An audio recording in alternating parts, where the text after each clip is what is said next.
and welcome to RPH News TV. I'm Kristina Gilbuena, one of your newscaster for today, bringing you the latest updates around the world. Tonight, we'll delve into the different histories shaping our world, from breaking news to in-depth analysis. Stay tuned as we navigate through the current information, delivering you the facts you need to know. Good day! This is Micaella Dacollo, serving you the exciting and interesting topic today about the first cry of Balintawa or Pugadlawin in the reading in Philippine history. For the first cry of revolution, it became the movement of the Filipinos to fight back on the tyrannical rule of the Spain regime. First cry of revolution, also called as the first cry, is the Revolution of Independence. The term cry is translated from the Spanish El Grito de Rebelión, means cry for rebellion. Originally, the term cry referred to the first clash between the members of Katipunan and the civil guards or Guardia Civil. Moreover, the El Grito de Rebelión strictly refers to a decision or call to revolt. It doesn't necessarily mean shouting, unlike the Filipino term sigaw. The first cry is generally signified as the first call for rebellion. It is marked as the beginning of Philippine Revolution or seeking of independence of Filipinos from Spanish colonial rule with the use of violence in arms. How did it started? Well, do you know that the cry of Pugadlawin was an event that officially marked the start of the Philippine Revolution against Spain? The revolt later grew in strength and spread to 8 provinces, including Manila, Bulacan, Cavite, Pampanga, Tarlac, Laguna, Batangas, and Nueva Ecija, which were eventually represented by the 8 rays of the sun and the present Filipino flag. The Philippine Revolution against over 300 years of Spanish rule began with Andres Bonifacio, leader of the Katipunan, a secret revolutionary society that sought independence for the Philippines from Spanish colonial rule. In August 1896, in the city of Pugadlawin in Balintawa, now part of Quezon City, the Katipuneros led by Andres Bonifacio rose up in revolt by tearing up their cedulas, which became a sign of enslavement of the Filipinos. This event, called the Cry of Pugadlawin, officially regarded as the start of the Philippine Revolution against Spain with the use of violence and arms. For the kataas-taasan kagalang-galangang katipunan ng mga anak ng bayan, commonly known as Katipunan or KKK, established on July 7, 1892. Its primary goal is to gain independence from Spain through revolution. The Katipunan was a secret organization until it was discovered in August 19, 1896, which led to the start of the Philippine Revolution, which is now called the First Cry. Now, let's know more about the Katipunan. The Katipunan was an offshoot from the La Liga Filipina, a movement that sought to bring about political reform in the Spanish colonial government led by Jose Rizal, the Philippines' national hero.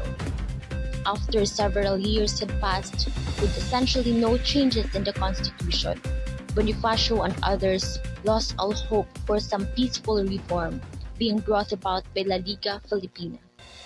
Spearheaded by Andres Bonifacio, they abandoned the organization and concentrated their efforts on the Katipunan to bring about a revolution with the use of violence and arms.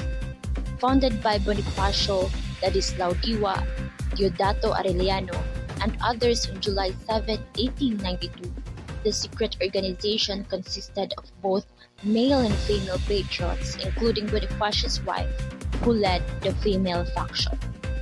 With aiming the organization's goal of independence from Spain, the Katipunan led by Andres Bonifacio started the revolution preceded by the cry of Pugadlawin. August 19, 1896, the paraphernalia used in printing Katipunan documents and other items was found revealing the existence of the Katipunan. Consequently, a series of arrests of Katipuneros in Manila followed and many Filipinos were jailed or imprisoned. As many as 500 arrests were performed and many escaped the city for fear of being captured, tortured, or killed. For the significant events in the first cry, we have first the tearing up of community tax certificates. The tearing up of community tax certificates or cédulas personals symbolizes the termination of Katipuneros' loyalty to Spanish regime. Not all statements describe the tearing of cédulas in the last days of August, but the version of Agoncillo, which was based on the later statements of Pio Valenzuela, including the others who insisted that the cry happened in Pugadlawin instead of Balintawa, was the source of the current stance of the Philippine government official commemoration. Bonifacio and many others had escaped to Pugadlawin. During their meeting at the house of Juan Ramos on August 23, 1896, Bonifacio urged his supporters to tear into pieces their cédulas or residence certificates as a sign of revolt against the Spanish government. Being highly motivated by the killings and arrests of their fellow members in Manila, they tore up their cédulas and let out the cry, "Long live the Philippines," which is known as the cry of Pugadlawin in the Philippine history. He released a manifesto on the 28th for all their supporters in the surrounding towns to take up arms on the impending strike on Manila, which would happen on August 29th. Another significant event of the first cry is the patriotic shouts such as "Viva la Independencia Filipina" or "Long live Philippine Independence." This is to express the goal of their secret organization. It was literally accompanied by patriotic shouts. This is to lead the Katipuneros into a battle for the nation's independence and to avenge the death of Jose Rizal. Well, several events occurred to strengthen the unity of the Filipino people and brought a thirst for independence. These include the Cavite Mutiny of 1872, martyrdom of the Comporza, propaganda movements, and the different peaceful campaigns for reforms, Dr. Rizal's exile in Dapitan, and the foundation and the discovery of the KKK or Kataas-Taasan Kagalang-Galangang Katipunan ng mga Anak ng Bayan, Supreme and Venerable Association of the Children of the Nation.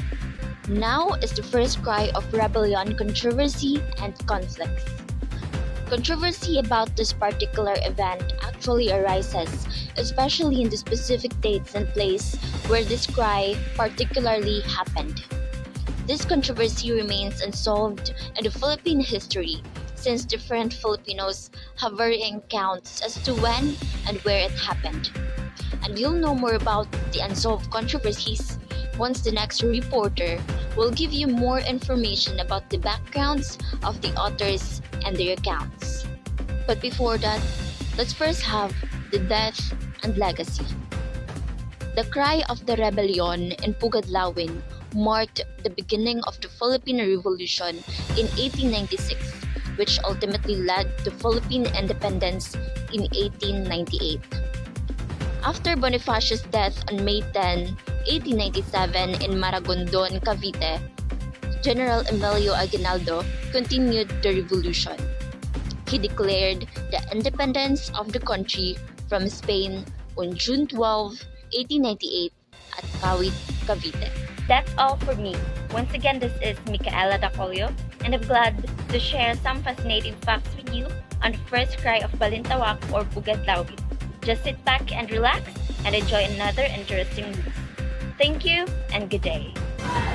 Good morning, everyone. Today, as we delve into the significance of the first cry in Balintawa, arguments exploring its historical roots, its role in combat psychology, and its embodiment of Balintawa practitioners' spirit.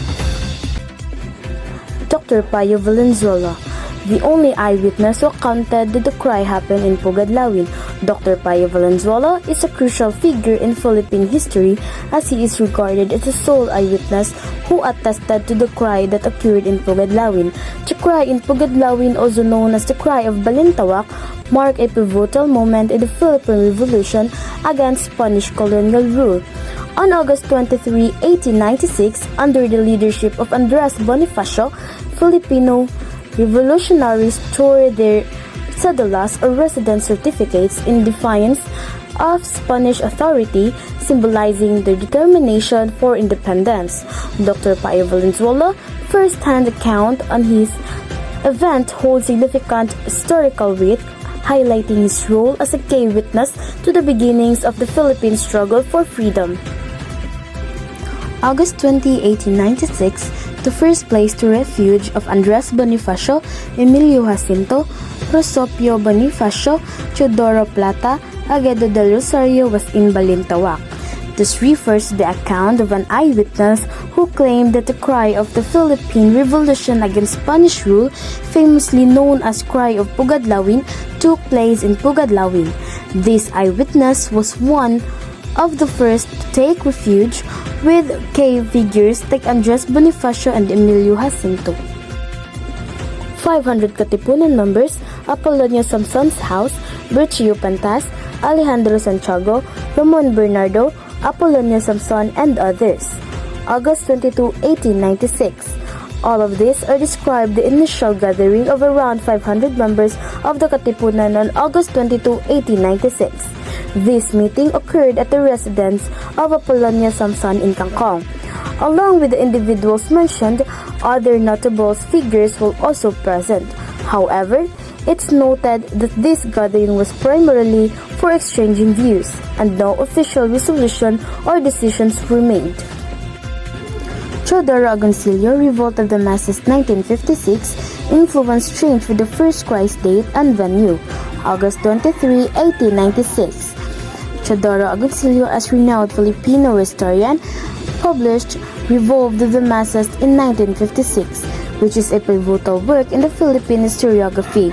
One significant aspect influenced by Agoncillo's research was the adjustment of the date and the venue of the first cry of the Philippine Revolution.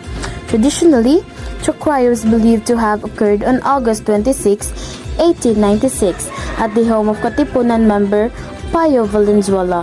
However, Agoncillo's meticulous analysis of historical documents led to the recognition of the August 23, 1896, as the actual date, and the location was identified as the home of Melchora Aquino, also known as Tandang Sora.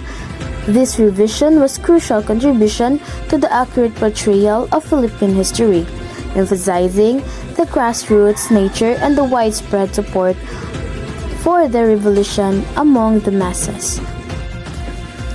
President Macapagal in 1963 renamed the Balintawa Cry to Pugadlawin celebration on August 23 instead of August 26. In 1963, President Macapagal of the Philippines issued an order that changed the commemoration of an important historical event, the Cry of Balintawa, a significant moment during the Philippine Revolution against Spanish colonial rule, was renamed as the Cry of Pugadlawin.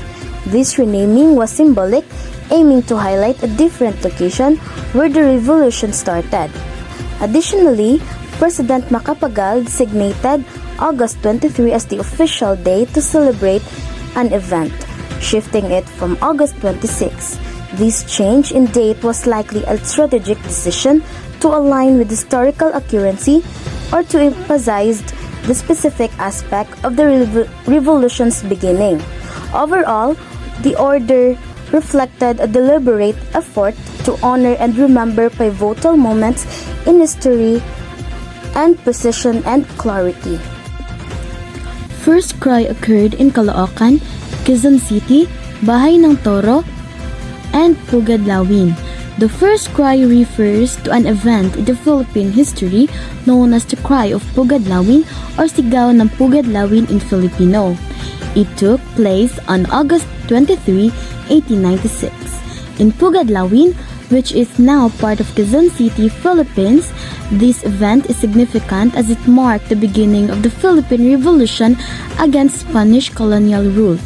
The cry itself is attributed to Andres Bonifacio, a key figure in the revolution and the founder of Katipunan, a secret society that aimed for independence from Spain.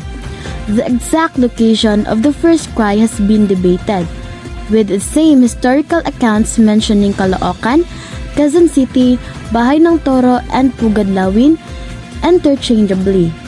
However, Pugadlawin has gained prominence as the symbolic site of this crucial event, representing the unity and determination of Filipinos to fight for their freedom. Dr. Guerrero and others say these are part of Balintawa. Quezon City didn't exist during Spanish times. Dr. Milagros Galera's statement refers to the historical locations in the Philippines. Balintawa, a well-known area, encompasses various sites as mentioned by Ramon Villegas and Emmanuel Encarnacion. However, it's important to note that Quezon City did not exist during the Spanish regime, a period in Philippine history marked by Spanish colonization. Quezon City was established much later in 1939 during the American colonial era. Therefore, while Balintawa historically covered certain places, Quezon City's emergence came after the Spanish regime, showcasing the evolution of geographical and administrative boundaries in the Philippines over time. Guillermo Masangkay is an eyewitness of the historic event. Guillermo Masangkay holds a unique position as an eyewitness to a historic event. As an eyewitness, he has direct first-hand knowledge or experience of the event in question. This means he was physically present at the time the event occurred and can provide valuable insight, details, and perspective that might otherwise be lost or mispresented. Eyewitness testimony like Masangkay's is often highly valued in historical research, legal proceedings, and the documentation of the significant events because it adds a layer of authenticity and accuracy to our understanding of the past. Events according to Masangkay. August 26, 1896, meeting at Apolonio Samson's house. Attendees, Bonifacio, Jacinto, Del Rosario. Purpose, discuss uprising timing. Bonifacio presided, Jacinto was secretary. Disagreement on revolved timing led to Bonifacio's fiery speech. Outcome, people shouted revolt. On August 26, 1896, a historic meeting convened at the residence of Apolonio Samsons in Balintawa, attended by notable figures like Andres Bonifacio, Emilio Jacinto, and Aguedo del Rosario. This meeting presided over Bonifacio with Jacinto as secretary, had a crucial agenda determining the timing of the impending uprising. However, a disagreement arose as Bonifacio advocated for a delayed revolt, clashing with other leaders pushing for an earlier start. Frustrated by the discord, Bonifacio abruptly exited the meeting and outside delivered a passionate speech that stirred the crowd, leading to enthusiastic chants of revolt, marking a pivotal moment in the Philippine Revolution against Spanish colonial rule. After the speech, they tore their cedulas. Andres Bonifacio returned and reported the events. Everyone voted for revolution despite differences. People outside shouted, "Long live the Philippine Republic." Cards in trees warned of approaching Spaniards at 5 p.m. Bonifacio led preparation for attack by civil guards. After delivering a speech, the group ceremoniously tore their cedulas or certificates as a symbol of their defiance and commitment to revolution. Following this act, Andres Bonifacio, the leader, returned to the session hall to brief the leader on the events outside. Despite their internal disagreements, they are all united in voting for revolution, eliciting cheers of "Long live the Philippine Republic" from the gathered crowd. Later, as they celebrated the Balintawa around 5 p.m., lookout guards in the trees alerted them to the approaching Spaniards, quickly responding. So Bonifacio organized the group to prepare for an attack by the civil guards, showcasing their readiness to defend their cause and fight for independence. Valenzuela, Cry of Pugadlawin. He is a Filipino physician, a writer, and a revolutionary. He was born on July 11, 1869 and passed away on April 6, 1956. He became a member of Katipunan, a secret revolutionary society founded by Andres Bonifacio.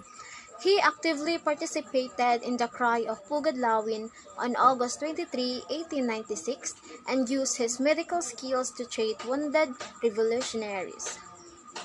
Pio Valenzuela was a Filipino physician, a writer, and revolutionary who played a significant role in the Philippine Revolution against Spanish colonial rule. He was born on July 11, 1869 in Pulu, Bulacan, Philippines. He belonged to a prominent family in Bulacan and received his early education in Manila. Valenzuela became a member of the Katipunan, a secret revolutionary society founded by Andres Bonifacio, dedicated to the independence of the Philippines from Spanish colonial rule. He was a close confidant and trusted ally of Bonifacio. Valenzuela actively participated in the Cry of Pugadlawin on August 23, 1896, where the Katipunan members tore their cedulas as a sign of defiance against the Spanish authorities, so these events marked the beginning of the Philippine Revolution. After the failure of the Katipunan's first attempt at revolution, Valenzuela went into exile in Hong Kong along with other revolutionary leaders. He later returned to the Philippines and continued to support the revolutionary cause. Valenzuela used his medical skills to treat wounded revolutionaries and provide support to the revolutionary forces. He also played a role in the propaganda efforts of the Katipunan through his writing and dissemination of revolutionary ideas. After the Philippine-American War and the establishment of American colonial rule in the Philippines, Valenzuela continued to be involved in political and social causes. He later pursued a career in medicine and served as a public health official. Pio Valenzuela is remembered as a dedicated patriot and revolutionary who played a crucial role in the fight for Filipino independence. His contribution to the Philippine Revolution continued to be honored and remembered in the Philippine history. General Santiago Verata Alvarez, the Cry of Bahay Turo on August 24, 1896. He is also known as Kidlat ng Apoy and born on July 25, 1872 and died on October 30, 1930 at the age of 50. He is the eldest child of revolutionary General Mariano and Nicolasa. He is also a relative of Gregoria de Jesus, wife of Andres Bonifacio, and he is also a prominent Katipunan warlord of Cavite. General Santiago Verata Alvarez, also known as Kidlat ng Apoy, was a prominent figure during the Philippine Revolution against Spanish colonial rule. Santiago Alvarez was born on July 25, 1872 and passed away on October 30, 1930 at the age of 58. He was the eldest child of revolutionary General Mariano Alvarez and Nicolasa. Santiago Alvarez was a key figure in the Katipunan movement in Cavite. He was known as a warlord of Cavite and played a significant role in the fight for Philippine independence. He was the son of Mariano Alvarez and Nicolasa Verata. He was also a relative of Gregoria de Jesus, who was the wife of Andres Bonifacio, a prominent leader of the Katipunan. Santiago Alvarez is known for his version of the cry during the Philippine Revolution. On August 24, 1896, he authored another version of the cry that stated the event was held in Cavite. However, his account may not hold the same credibility as those given by actual eyewitnesses of the historic event. While his version is significant, it may not be considered equal in weight to first-hand testimonies. Santiago Alvarez's contribution to the Philippine Revolution, his role as a Katipunan warlord, and his connection to the famous revolutionary figures make him an important figure in Philippine history. Gregoria de Jesus. Version of the first crime. August 25, 1896. Gregoria de Jesus is wife of Andres Bonifacio and known as La Cambini of the Katipunan, mother of the Philippine Revolution. She began revolutionary work at the age of 18. She was born on May 9, 1875 in Caloocan and passed away on March 15, 1943. Gregoria de Jesus, also known as Kaoryang, was a prominent figure in Philippine history and the wife of Andres Bonifacio, a key leader in the Philippine Revolution against Spanish colonial rule. Gregoria played a significant role in the revolution and was known as the Great Woman of the Revolution. She was actively involved in the Katipunan, a secret revolutionary society, and supported the fight for Philippine independence. She began her revolutionary work very young, at the age of 18, and later became the custodian of secret documents, seal, and weapons of the Katipunan. She suffered countless privation in the performance of the dangerous task which only women could do undetected by the police. Gregoria de Jesus was born on May 9, 1875 in Caloocan, Philippines, and she became a symbol of courage, strength, and resilience during the struggle for freedom. After the execution of Andres Bonifacio in 1897, Gregoria continued to fight for the cause for independence and played a vital role in preserving the memory and legacy of her husband. Throughout her life, Gregoria de Jesus remained dedicated to the Filipino revolutionary movement and the fight for national liberation. She is remembered as a heroine of the Philippine Revolution and a symbol of the woman who played a crucial role in the country's quest for freedom and independence. Guillermo Masangkay, The Cry of Balintawa. He was born on June 25, 1867 at Tondo, Cavite and died on May 31, 1963 at the age of 96. He is also a member of Katipunan. Guillermo Masangkay, also known as the Cry of Balintawa, was a prominent figure in the Philippine Revolution against Spanish colonial rule. Guillermo Masangkay was a member of the Katipunan, a secret revolutionary society founded by Andres Bonifacio. He held a leadership position within the organization and played a crucial role in its activities. Masangkay was involved in organizing and mobilizing Filipinos to resist Spanish colonial rule. He helped spread the ideas of the Katipunan and encouraged Filipinos to join the revolution. Masangkay is most famously associated with the Cry of Balintawa, an event that took place on August 23, 1896 in Balintawa, Caloocan.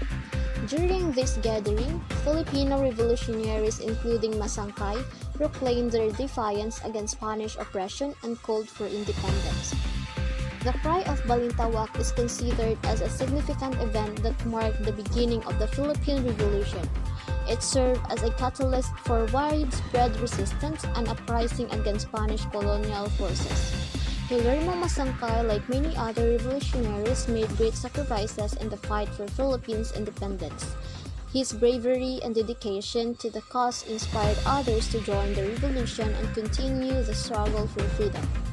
Guillermo Masangkay's role in the Cry of Balintawa and the Philippine Revolution is remembered as a symbol of resistance and perseverance in the Filipino quest for independence.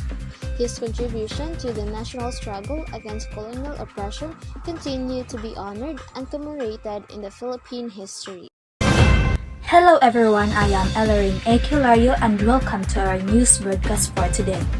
We will be taking a closer look at the key characters involved in the controversies in the Battle of Mactan, a significant event in the Philippine history. first character is Ferdinand Magellan. Magellan is a Portuguese explorer and led a small group of Spanish soldiers in an attempt to subdue Mactan, an island in the Philippines under the Spanish crown. He was born on February 4, 1480 in Portugal and died on April 27, 1521 in Mactan. He is known for his role in the early exploration of the Philippines and for introducing Christianity to the island. However, they were met with a large number of warriors led by Lapu-Lapu. Despite being heavily armed with European weapons, Magellan and his men were ultimately defeated and Magellan himself was killed during the battle. Second character is Lapu-Lapu. Lapu-Lapu is a chieftain of Mactan Island located in present-day Cebu, Philippines. He was born around 1491 and died around 1542, but there are rumors and superstitious belief that Dato Lapu-Lapu did not die and he just turned into stone. He led the native forces against Magellan's troops during the Battle of Mactan and is celebrated as a national hero for resisting foreign colonization. He commanded his warriors to surround Magellan's landing party and attack them from all sides. Lapu-Lapu troops eventually overwhelmed and killed Magellan. Third character is Raha Humabon. Raha Humabon was the ruler of the Rajanate of Cebu, an affluent kingdom located near the trade routes of Chinese goods from the Kingdom of Tondo and Muslim pottery from the Rajanate of Butuan. He was a powerful leader who has established a friendship with Magellan and had converted to Christianity. He ordered the nearby datus to provide food supplies to the Europeans and convert to Christianity as well. And fourth character is Antonio Pigafetta. Antonio Pigafetta was an Italian explorer and chronicler who accompanied Magellan on his expedition. He was one of the 49 soldiers who fought in Mactan and witnessed how Magellan was murdered by the natives. He estimated that 8 of their crew were killed plus 1 including Magellan, while 4 from Christian Cebuanos perished and 15 men from Lapu-Lapu were lost. Pigafetta himself was one of the wounded, and he later wrote an account of the expedition which provided valuable information about the people and places they encountered. Thank you for listening to the news, and I hope that our exploration of the key characters involved in the controversies in the Battle of Mactan has provided some insight into the action of those individuals. Good morning, everyone. I am Cathlene Jane H. Eturma, and welcome back to our special segment on local history. Today, we delve into the heated dispute surrounding the Battle of Mactan, a pivotal moment in the Philippine history. Did Lapu-Lapu truly defeated Magellan, or are there deeper layers to the story? Let's unravel the mystery together. The Battle of Mactan is a historical event that took place in the Philippines in 1521, where the native chieftain Lapu-Lapu defeated the Spanish explorer Ferdinand Magellan. The debate over the battle's location stems from conflicting historical accounts and limited archaeological evidence. Some scholars argue that it took place in Mactan Island itself, based on written records and local traditions.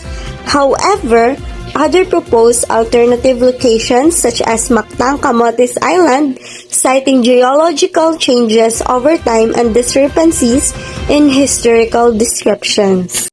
The Battle of Ferdinand Magellan and Chieftain Lapu-Lapu happened in Mactan Camotes Island, stated in the blog of Henry Libuon.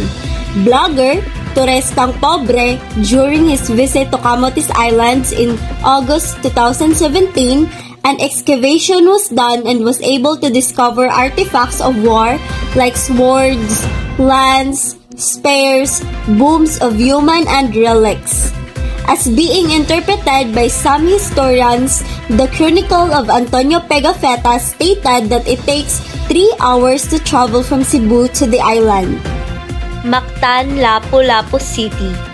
According to Antonio Pigafetta, they arrived at the shores of Mactan 3 hours before sunrise.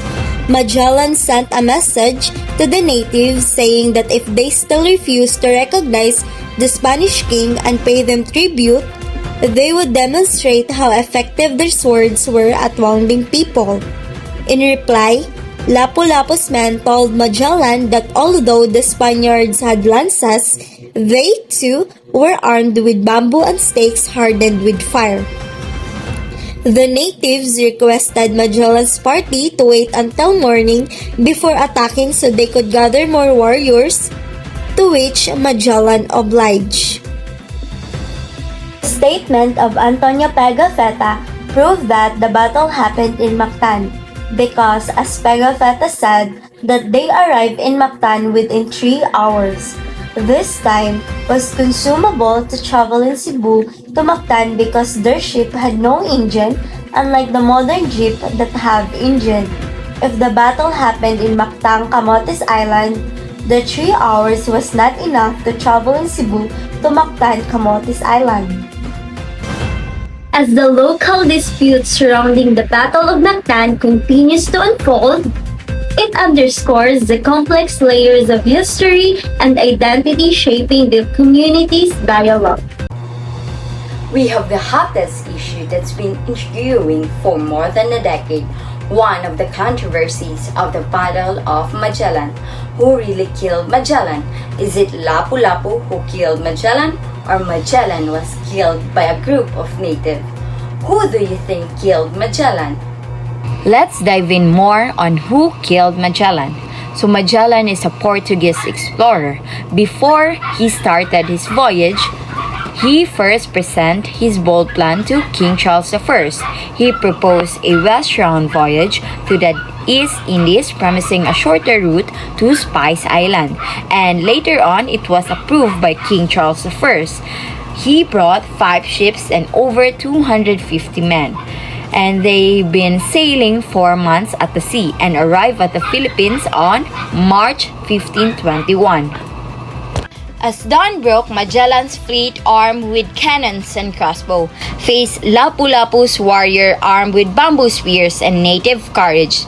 Despite the technological advantage of the Spanish, the outcome of the battle was not as one might expect, especially when they were more advanced with their equipments. Narrative diverged the commonly accepted version. While it's true whole, it was true that Magellan ended in this battle, but it wasn't the chief captain Lapu-Lapu who personally delivered the death blow. It was the troops of Lapu-Lapu who landed a fatal strike. They were the ones who, with their bamboo spears, managed to pierce Magellan's armor and end his life. The distinction might be minute, but it is crucial in understanding the true dynamics of the battle. Lapu-Lapu was indeed the leader of these warriors, but it was not Lapu-Lapu who directly killed Magellan. But who did it? The answer lies not in a single person but in the collective strength and unity of the Mactan people. We were being taught in our history classes, and also people believe that Magellan was killed by Lapu-Lapu. But there is no significant proof on this claim. Instead, in Pigafetta's account, he wrote, they discovered that the legs of the invaders were exposed and that they could be wounded there with poisoned arrows. A poisoned arrow was aimed at Magellan. It pierced him in the leg. He felt the wound and knew its import. He gave orders to retreat. A panic ensued and his men took the flight. The air was filled with arrows, spears, stones, and mud. The Spaniards tried to escape the boat. The islanders followed them and directed their ferry to Magellan. There are a lot of theories and speculation about who killed Magellan, and here are the few of it. So the number one was a specific people of Lapu-Lapu, but was not really valid since there are no historical accounts or identity of the warrior. And then the second one was it was an inside job, or Magellan's own men who killed Magellan, because many of the crew members were unhappy with Magellan's leadership. But this theory falls on short of concrete evidence and remains a speculation. and the body of Ferdinand Magellan on where he was buried is still unknown. According to stories, when Magellan died, the survivor asked through the intercession of Famabon to recover Magellan's remain in order to give it a proper burial. But it looks like it never happened because there were no accounts of it. And also, if the body was returned to them, for sure there will be a wake and a Christian burial. But Pigafetta did not mention anything about it. And also, the Mactan warriors claimed his body as a trophy, and his crew was unable to secure its release in subsequent negotiations. The truth remains elusive or difficult to achieve. The identity of the person who struck the fatal blow to Magellan is lost in the annals of history. However, what's undeniable is the impact of Magellan's voyage and his death. His journey changed the course of the world history, and his death played a significant role in the resistance of Spanish colonization. Hello everyone, I'm back again to give you an information about the reason behind the controversies in the Battle of Mactan, a significant event in the Philippine history. The Battle of Mactan was primarily sparked by a combination of cultural misunderstanding, political rivalries, and conflicting interests between the Spanish explorer led by Ferdinand Magellan and the indigenous chieftains of the Philippines, particularly Lapu-Lapu of Mactan Island. Here are some reasons behind the Battle of Mactan. First is alliance with Rhea Mae. Magellan's alliance with Rhea Mae was a significant factor that led to the battle. When Magellan arrived in the Philippines, he saw the potential of Rhea Mae's influence and power in the region. He established an alliance with him through Sanduguan, converted him to Christianity, and sought to extend his influence to other communities in the region. This move angered Lapu-Lapu, who saw it as a threat to his own authority and influence in the region. Lapu-Lapu was a chieftain of Mactan, an island near Cebu, and was not under the control of Rhea Mae. He had his own set of followers and was not willing to submit to the authority of Rhea Mae or Magellan. Second is forced tribute and conversion. Magellan's demand for tribute and conversion was another reason for the battle. Magellan saw the potential of the resources in the region and wanted to establish a colony in the Philippines. He demanded that Lapu-Lapu and his people submit to the authority of Spain, pay tribute, and convert to Christianity. Lapu-Lapu resisted these demands, viewing them as a violation of his autonomy and traditional beliefs. Lapu-Lapu and his people had their own set of beliefs and practices, and they were not willing to abandon them for the sake of Magellan's demand. And the third reason is lack of understanding. The lack of understanding between the two sides was another significant factor that led to the Battle of Mactan. Both sides had limited understanding of each other's custom, language, and intention. The lack of understanding between the two sides created misinterpretation, which further fueled tension and led to the tragic outcome of the battle. The cultural divide between two sides was so great that they were unable to communicate effectively, which made it difficult to resolve their differences peacefully.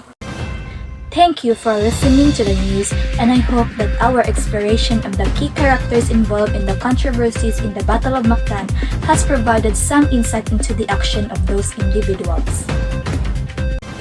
It's me again, Cathlene Eturma. Thank you for joining us. We embark on a journey through time to explore the rich history enshrined on the shores of Mactan Island. At the heart of this storied landscape stands the Mactan Shrine, a testament to the valor and sacrifice of those who defended our shores in the Battle of Mactan. Join us as we delve into the origins of the sacred monument, tracing its significance from the clash between Lapu-Lapu and Ferdinand Magellan. The Mactan Shrine in Punta Engaño, Mactan Island, Cebu, Philippines, was where the battle between the Portuguese explorer Ferdinand Magellan and Mactan Island chieftain Lapu-Lapu happened. It commemorates the Battle of Mactan that took place in 1521 between the Spanish and the Visaya native people in April 1521. and along with paintings and plugs about that battle, it also contains two other important shrines, the Lapu-Lapu Shrine and the Magellan Shrine. The Lapu-Lapu statue is said to be on the exact spot where the battle was fought and where Magellan was killed. The statue shows Lapu-Lapu holding a sword in one hand and a shield on the other. These two weapons are said to have been used by Lapu-Lapu in his combat with Magellan. Next is the Magellan Shrine. The Magellan Monument was built in 1866 by the Spanish colonial rulers of the Philippines. On one side, Magellan's name is written in the original Portuguese language. On the second side is a dedication to Spanish glory. Although Magellan is now regarded by many Filipino historians as the enemy who was killed by the national hero Lapu-Lapu, Magellan is still remembered as the person who brought Christianity to the Philippines. Beyond its historical significance, the Mactan Shrine serves as a symbol of Filipino identity and national pride. It stands as a reminder of the resilience and valor of the Filipino people, inspiring future generations to uphold the principles of independence and sovereignty. As we conclude our exploration of the Mactan Shrine and the profound history it embodies, we are reminded of the enduring legacy of courage and determination that defines the Filipino people. Join us next time as we continue to uncover the untold stories and remarkable landmarks that shape our nation's identity. Thank you for watching! The Balingiga Massacre in 1901 turned a town in summer into a howling wilderness, as U.S. General Jacob H. Smith ordered the killing of everyone over the age of 10.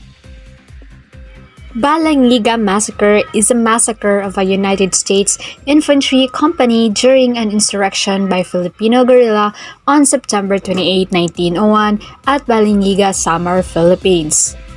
It was a Filipino attack led by Valeriano Abanador. The massacre provoked swift and brutal retribution by United States. It was considered as one of the bloodiest events during the Philippine-American War. Its estimated number of civilians killed amounted to 10,000. United States itself considered this as their worst single defeat in the history of the three-year war from 1899 to 1902. The Philippines has also not forgotten. The Republic Act 6692, enacted on February 10, 1989, declared that September 28 of every year as Balingiga Encounter Day as a special non-working holiday in Eastern Samar to commemorate the uprising of fellow Filipinos and to honor the gallantry of those killed. Furthermore, a monument in honor of Captain Valeriano Abanador now stands in front of the municipal building of Balingiga, Samar, Philippines. The Balingiga Massacre remains a controversial and emotionally charged in Philippine-American history, often viewed from different perspectives, including heroic act of resistance as a tragic incident resulting in unnecessary loss of lives. Micaella Villahermosa reporting. Good morning. Today, we bring you a story that echoes through the annals of history, resonating deeply with the Filipino people. It centers around three church bells, silent witnesses to a stormy past, symbols of nation's resilience and unwavering spirit. These bells, once housed in the Church of San Lorenzo de Martir in Balangiga, Eastern Samar, Philippines, were taken by the U.S. Army in 1901 in the aftermath of the Battle of Balangiga during the Philippine-American War. After decades of negotiations and diplomatic efforts, a momentous decision has been made. The bells are finally returning home. The return of these bells signifies more than just a historical event. It's a testament to the Filipino people's enduring struggle for freedom and sovereignty. They serve as tangible reminders of our nation's journey toward independence. The Bells' homecoming is anticipated to be a monumental occasion for the community of Balangiga and the entire nation. It marks a significant step forward in our collective pursuit of healing and reconciliation. This is the moment we've been waiting for, a moment of closure and remembrance. These bells represent our ancestors' voices, calling out for justice and peace. As the bells embark their journey back to Balangiga, they carry with them the hopes and aspiration of a nation united in its quest for dignity and sovereignty. Today, we delve into the tragic events surrounding the Balangiga Massacre, a dark chapter in history that continues to haunt both nations involved. First, the Filipino guerrillas. These are brave insurgents and fighters from Balangiga and nearby areas. They vehemently opposed American colonization and fought tirelessly for the Philippine independence. Next, the United States Army soldiers, specifically Company C of the 9th Infantry Regiment. They were deployed during the Philippine-American War and they found themselves at the center of the conflict in Balangiga. General Jacob H. Smith, the American military commander infamous for his brutal retaliatory campaign following the massacre. His implementation of the Howling Wilderness policy led to widespread destruction and loss of innocent Filipino lives. Valeriano Abanador, the leader of the Balangiga attack on that fateful day of September 28, 1901. His statue now stands as a reminder of the tragic events that unfolded in Balangiga. Vicente Lucban, an officer in Emilio Aguinaldo's staff during the Philippine Revolution. As the politico-military chief of Samar and Leyte, he is often credited as the strategist behind the Battle of Balangiga, where over 50 American troopers were ambushed and killed. Lastly, Captain Thomas Cunell, an American military officer who played a significant role during the Balangiga massacre. As the commander of Company C, his actions during that time have left an indelible mark on history. As the bells embark their journey back to Balangiga, they carry with them the hopes and aspiration of a nation united in its quest for dignity and sovereignty. How was the Balangiga Bells or the Balangiga Massacre started? In August 1901, Company C arrived and stationed in the town of Balangiga, Samar, Philippines as a part of the United States campaign to suppress the Philippine insurrection.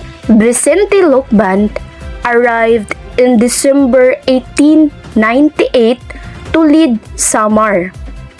The relationship between the Americans and the local was so good during the first month of their stay.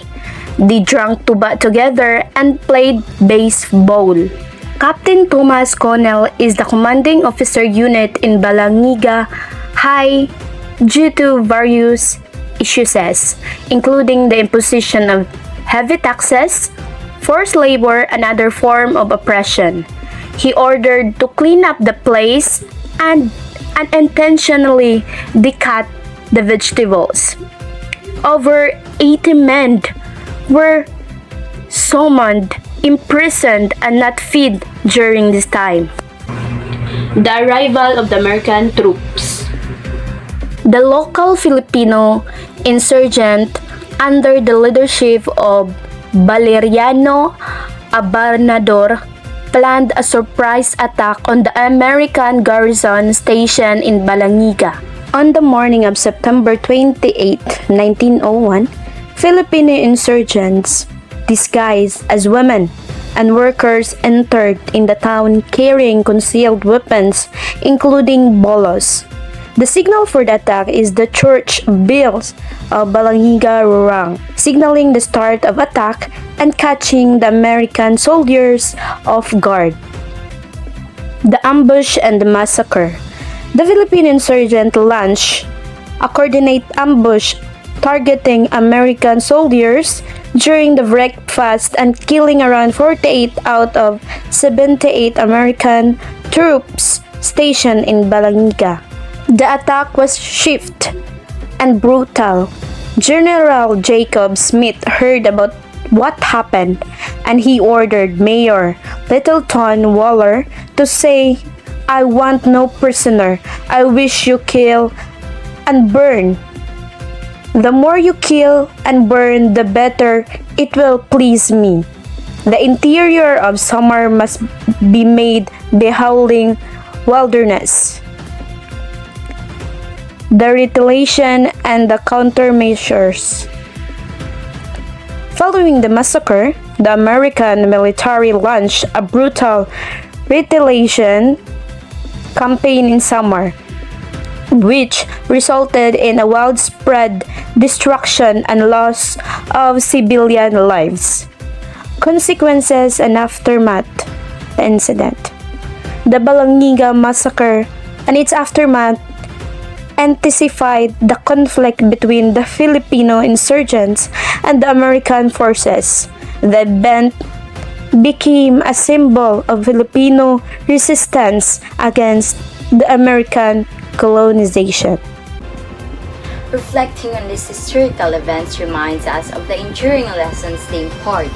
As we close this chapter, may we continue to learn from the past, navigate the present with wisdom, and shape a better future for generations to come.